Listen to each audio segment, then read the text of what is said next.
harbour any time now. It's 3 days since the drum capsized during that ill-fated fastnet race when Simon and the crew had to be rescued by Naval Rescue Services. Well, our reporter Mike Voss talked to Simon at his hotel last night.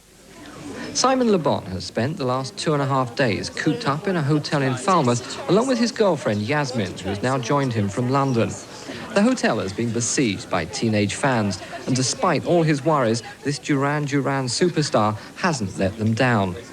Yet his thoughts are still at sea as the 77-foot yacht Drum is being towed back into Falmouth Harbour. High winds and rough seas are hampering the operation, and divers have so far been unable to assess the damage. The ill-fated Fastnet race was just a dry run for next month's round-the-world yacht race, and Le Bon is waiting anxiously to find out just how badly the boat is damaged, because he still wants to carry on. And back in the bar at the Falmouth Hotel, Simon Le Bon remains in remarkably good humour, considering he almost lost his life and could still lose £1 million because he hadn't bothered to insure the yacht.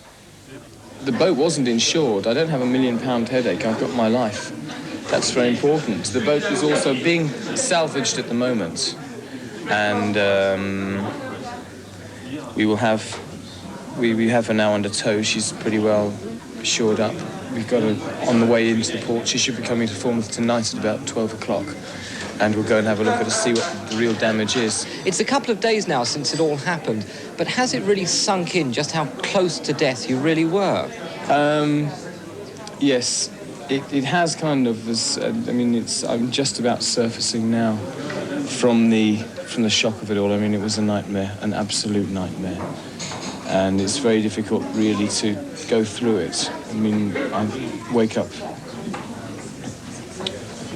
thinking about it. I hear voices. I can still smell the diesel oil underneath the hull. It was a very, very frightening experience. And it's not something I'm going to forget very easily. What happens now? Will you ever sail again? Absolutely.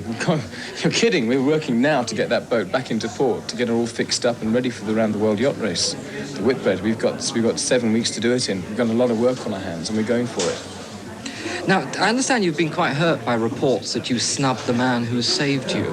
Yeah, there was some very, I don't know, it's difficult to say unfair reporting, but I regarded it as that. He was actually asked over by a journalist to come and meet me. I think the papers decided they could get something out of it, and I was actually on my way at the time to go and see the hull and talk about missing the boat.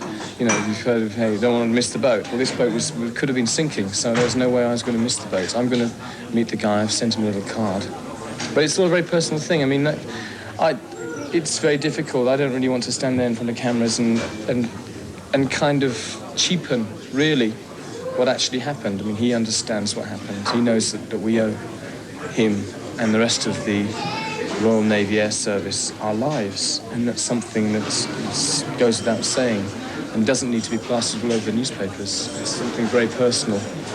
Well said, I say. Yes, I've suffered so many times similarly. No, Simon Le Bon, I think, was given a rather rough time by the press there. I mean, he obviously didn't mean to snub the man who saved his life. Yes. And I think for the press to play it up as mean. Fair comment, although there was good straight coverage as well of that event, we must point out. Yes, but he didn't. At least he paid tribute to He feels them, grieved. He feels grieved. We'll take a break.